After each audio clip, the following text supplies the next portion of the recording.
Hey, this is another TvZ between Nebish and the Great Gatsby.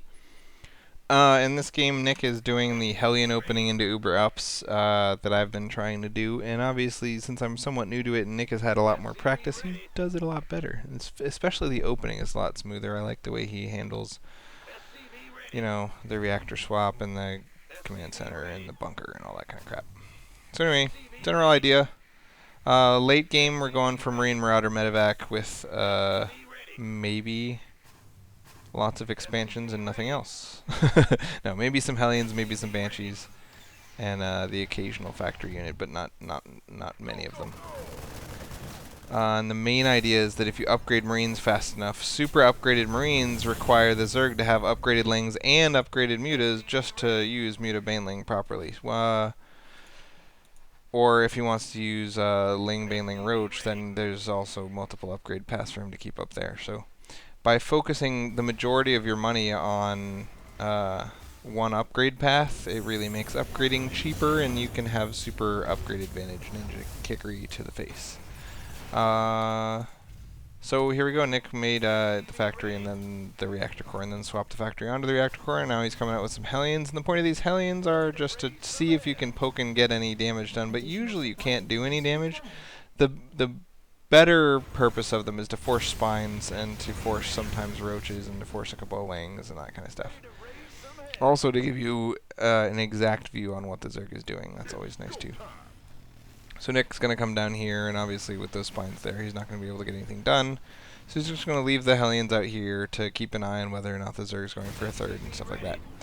In the meantime, this command center started at 4:30 and is done at 6:40, so it's going to go into place unless Nick screws it up at the same time as normal. It's always obviously a lot better to build it on the low ground because then Nick could have been mining from it for the last several minutes.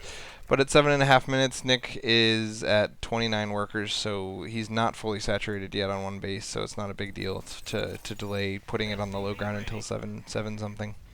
So as you can see, these Hellions are just keeping an eye out on preventing massive creep spread and seeing if anything angry bad is coming.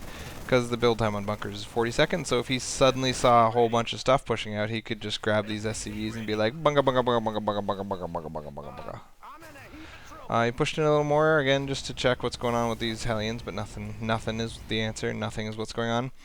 And starting the double ups, again, you have to start these by 9 minutes in order for the 2-2 to be done by 15, so he's starting them around 9 minutes, and then he's got this starport making medevacs, and it's good times.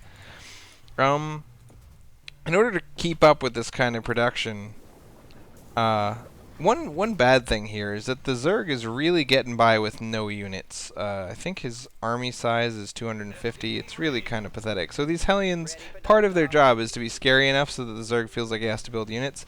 But this Zerg was like, with with 3 spine crawlers, I don't need units. So actually, he has 4 spine. If you look at everyone cam, he's got looks like a lot of spine crawlers. 6. So I suppose, if you look at the economy, an average Zerg will have 46 at this point. This guy's a little low, 41, so that's great. These Hellions have caused him to have a low economy. A decent Zerg should have 52, and then a pro Zerg will have even more than 52, like 56 or 60. No third started, that's also great. Usually Zergs would love to have their third starting sometime pretty soon, like at 10 to 12 minutes. So economically, Nick is pretty far ahead. He's got this third command center down. He knows that there's no army for the Zerg. He knows he's relying heavily on spine crawlers and is probably planning for some sort of later game tech. So Nick's going to go for that third. I think this is a little bit risky because 10 minutes is the usual muta timing. And you can see the spire's almost done. And handling mutas with a low marine count and the upgrade's not done is going to be kind of compleximated. So Nick's going to start off with a little drop over here just to try to force mutas. The idea of this drop with Uber Ups in general is it's hard to handle medevacs without something that can fly. Because when the medevac goes here, now he's gotten away. He just kind of can come back anytime later on. This third, very early. I usually shoot for a 15-minute third. So this is going to give Nick a huge economic advantage. He was already at a pretty darn big economic lead at 52 workers on 2 bases. But 53 workers on 3 bases when the Zerg is still on 41 on 2 is just crazy huge economic lead. But taking an economic lead comes at a price, and he forgot to build turrets, and the mutas are now on the field. Uh-oh. Foreshadowing. Dun dun dun. I've totally foreshadowed stuff, guys. So now, one of the big problems this game is that Nick was really relying on hellions and 1 racks to make his entire army. So if we look at Nick's army spending, at 12 minutes, it's at 1,800. So the benchmark for 12 minutes is 5,500, I think. And obviously with Uber Ups, it's a lot lower, but the average army that someone with a big army has will be 5,500. Nick's way below that, But he's starting 2-2, and he's got all sorts of infrastructure in place, and it's good times. So he has the racks he's going to use eventually to make units. It's just that he doesn't, at this moment, have any units. So these mutas are really they get to stop that probably combat shields or maybe stim upgrade. No, combat shields. And they knock down reactor cores. They've knocked down several tech labs. And they're just generally hard to push back with no Marines. So that muta harass was somewhat obnoxious. And so Nick's army size is usually going to mature, at 15 minutes once this infrastructure is all in place and you can start pumping out this money and turning it into units. Because for the first 12 or 13 minutes of the base, all the money you're spending is on SCVs, turrets, command centers, and production infrastructure, racks and factories and upgrades. But then once all the racks, factory, starport upgrades are done, every penny you spend from then on is going to be on army. So your army size just shoots hugely up, just like all of a sudden, bam, huge army. But that got delayed a lot because these reactor cores all got canceled or killed by the mutas. So now Nick doesn't have the infrastructure in place to spend his money, so he's got all this money just piling up, and he can't spend it. Also, with only 1 turret preventing the mutas, he could have... I think this is not enough mutas to kill a turret that's fully surrounded by SCVs. But he didn't surround it in time, so the turret went down, and now the command center is going to go down, and this is kind of a big deal. Big deal. Oh, big deal. So he did get to kill almost 3 mutas in exchange for that, which is $600. So he lost a $650 building in exchange for $600. That's not the biggest deal in the world. The problem is that now he has 71 workers on 16 mineral patches, so that's kind of a big deal. So again, the Zerg is playing really econ light, which is so silly, because he was really army light for the whole beginning, like taking a huge risk by not making any army. He's just relying only on spines. So if Nick makes 1 Banshee, or probably more like 3 Banshees, or just gets medevacs and marauders that can pick up before the marauders die and then go back and heal them or whatever, and hop around and dodge the spines, the Zerg would have died. So he's kind of going spine in order to make more drones, and then he got fewer drones. It's just kind of screwed up the economic lead that he was shooting for. He does have an economic lead right now, but only because he knocked down this 3rd, which was a pretty big blunder on Nick's part. So the fact that the Zerg came out ahead on econ is not because he's awesome, it's just because he got really lucky right there. So here comes a billion speedlings, and as we know, a billion speedlings beats most stuff.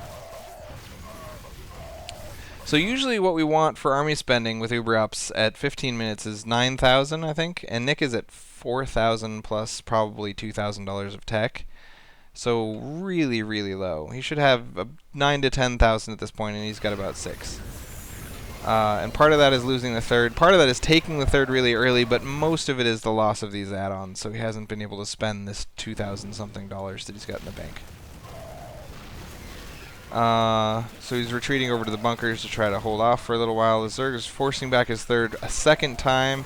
These types of losses, production infrastructure losses, are the worst, because you know if you lose racks or you lose add-ons and then you can't spend your money, then your army is just guaranteed for several minutes to be smaller than you'd like it to be. So the Zerg is really pressing that advantage. But one big problem from the Zerg's perspective is he likes to rally his stuff to these spine crawlers. So he's got an army that is twice the size of Nick's army right now, but the whole thing is in his base. So if you really want to win a game, and you've knocked down the racks, and you're starting to do economic damage, you got to rally your hatcheries over here and send the next group as soon as it pops over to here. And if you decide on the way that it's not time to finish, then you can rally your stuff right here, or rally your stuff right here.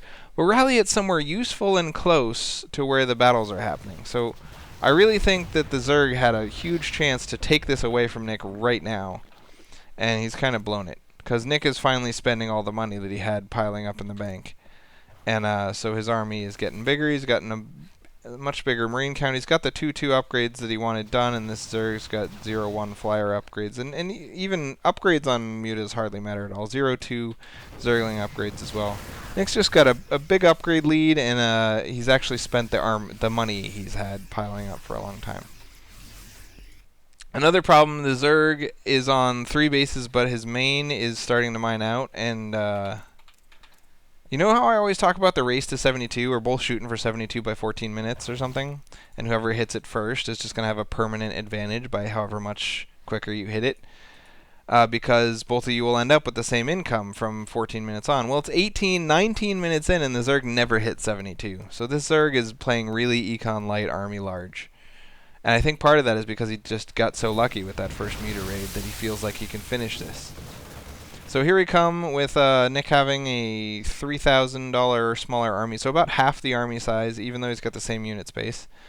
And they're both even on units lost. The Zerg has spent about twice as much on his army, and the Zerg has about $200 a minute more income at this point, and he's finishing this gold, so pretty soon he should have even more income. But Nick has a lot more workers, so his potential income, if he had a 4th base mining, and he didn't have all these workers sitting on his main, his potential income is a lot higher than the Zerg's. So once they spread out, once they both get more bases, Nick's worker count advantage will really start to show. So this battle goes horribly for Nick because the Zerg had twice as much stuff as him. But that's okay, because when you lose your entire army and then your opponent ends up with a big ol' muta ling army with very few banelings left, mutas and lings just can't kill buildings. They can't. They can kill units. They can kill an army in the midfield. But if you take mutas and lings and throw them against turrets and bunkers, bad things will happen to you, brother. Bad things. So Nick's reinforcements are rallying over here, and the Zerg's coming in. And again, the Zerg could win the game at this point. If you look at his army size, it's like 3,000, and his production, he's making 64 more lings, so his army size would be like 5,000 or something. And Nick has basically nothing, and the Zerg is encroaching upon the end game. And the main reason that the game doesn't end at this point is this. If you look at this line, it's drawn to right here. That is not Nick's base. Not Nick's base whatsoever. So Nick has a planetary, so he's taken no real damage in this attack. He lost his whole army, but the planetary is preventing the Zerg from trying to even knock down that income. And then this income is where all of Nick's reinforcements are coming from. So the Zerg has to choose between a rock and a hard place. Neither of the places he can push into are really likely to fold to a small number of lings and mutas. And because he's not rallying his reinforcements, that's all he's fighting with, a tiny number of marines and mutas, lings and mutas. So he loses all the lings, and then he starts to lose a bunch of mutas. And then he finally realizes, oh yeah, I have a whole bunch of Zerglings back home, and brings them up and crushes this. But if they had been here minutes ago when he still had 8 mutas, then this would have been a lot cooler. So he's knocking down that stuff, and he's going to push in here and try to get this huge, massive number of SCVs that Nick really wants to put over on some 4th base, but can't because of all these battles. And the choice of not getting Carapace for the Zerg has really cost him a whole bunch of lings. And now this Banshee is out, so without the mutas still here, he still has mutas. He's just chosen not to fight with them. And he's got all these infestors and mutas just kind of sitting in the backfield. I really, like, this is a big deal. I always say never fight with half your army, and the Zerg keeps fighting with half his army. So you've got, as Zerg, you've got several pieces to your army, right? You've got harassment, chasing, which is mutas. They're only good for harassment and chasing. That's all they're good for, especially in relatively small numbers. And then you've got support, like, again, mutas, or corruptors, or broodlords, or infestors. And then you've got meat, like roaches and lings and banelings.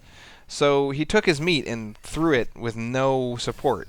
And now he's got only support and no meat. And it's like, gotta rebuild my meat before I can use my support. And anyway, so they've both continually come out even on these fights, even though Nick's army spending is at literally half the Zerg's. He's just really having trouble using his worker advantage to turn it into an income advantage because he hasn't been able to secure a fourth. So now that he's finally secured a fourth, he's gone dry on his main. So he still has an overproduction of workers. So Nick pre-spreads his dudes out and then just says, come on in. The idea of the pre-spread is that fungal growth would play a really big role if he didn't spread this stuff out. But with all of his spreads, each fungal is only going to hit like 6 to 8 or 3 things. So the fungal didn't really play a big role, and then units lost came out in the Zerg's favor by 1,300 only because the army size was 5,000 versus probably 3,000. Kind of a big deal. But, you know, the spread did avoid the AoE, so that's all it was meant to do. Light on gas because he's got $2,000 of unspendable gas in the bank. Unspendable gas. Unspendable gas. He's gonna start to get gas out of this factory, Thor's. And double starports are spending gas as well. Here comes the I'm an idiot, and I think that it takes exactly 18 banelings to knock down a planetary when in fact it takes 23. So that was pretty stupid, just kind of suicide 18 banelings for no reason. I think he was going to try to kill the workers, and he saw the workers running away and he thought he could knock down the thing, but you know, you're Zerg, you need to know exactly how many it takes to kill that planetary. And now same thing with the Zerglings. I'm going to run in and get a perfect surround on your Marines and then run away. Like, all those Marines should be dead right now. What the heck? So double bad engagement after a one good engagement, and they're back even on this damage taken. So Nick, being a genius, is actually taking more bases.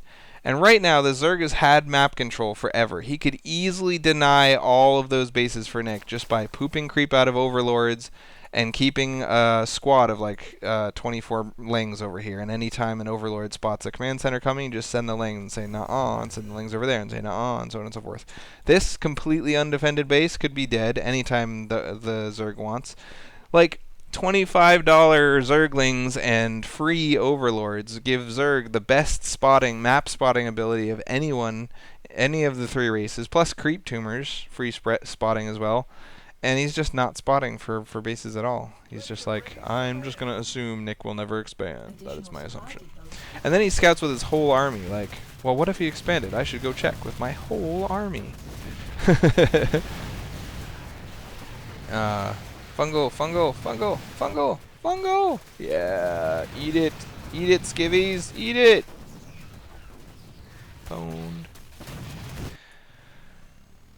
So what you want is to set an ambush for the reinforcements, then knock down this base with just a couple of things, and then when the reinforcements come, because you know they're gonna, you kill them. But instead he's gonna like suicide a whole bunch of stuff against this planetary fortress, and then when the reinforcements come, lose all of his guys. Plus he never got burrow. Infestors and burrow are like celery and raisins. They just go together, man. Celery and raisins. Infestors and burrow.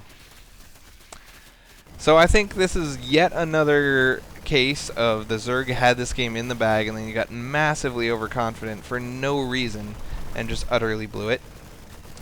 And Nick kept his cool even though he kept losing every battle by a huge margin. He had the balls to take a 4th, 5th, and a 6th base. That's right, I have no map control. I'm just going to take unprotected blind expos. And then he pulled tons of money out of the ground from those expos. So even though he lost, I think,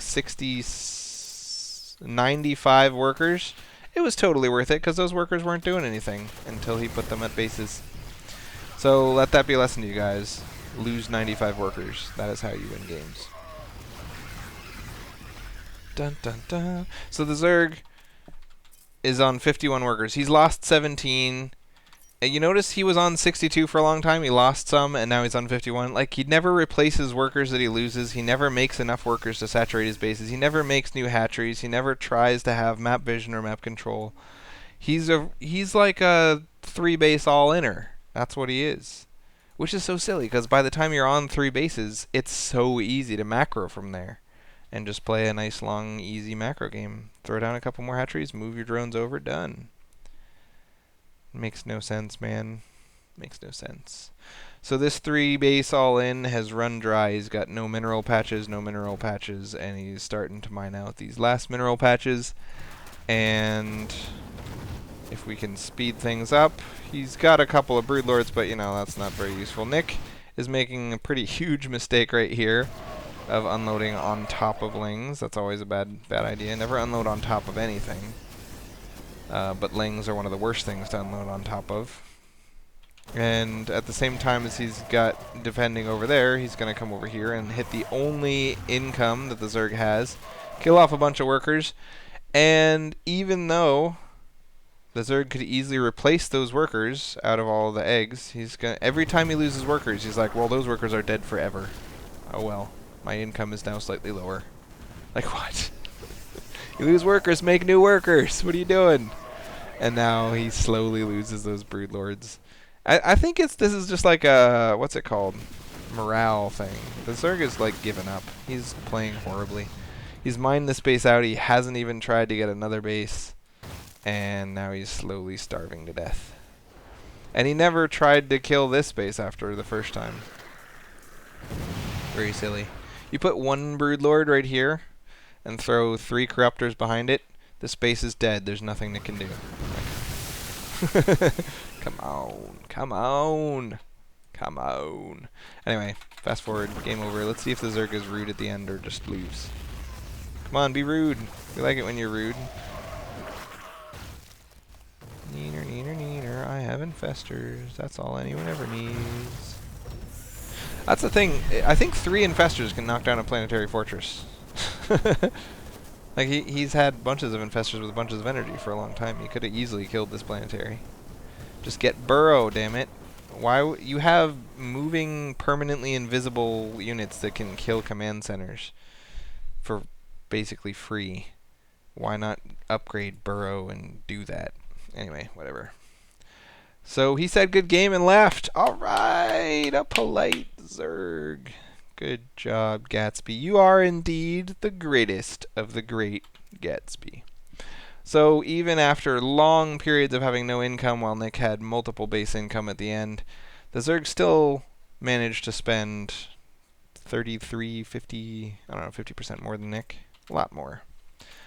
And they broke even on damage done, so it was good times. Anyway, bye.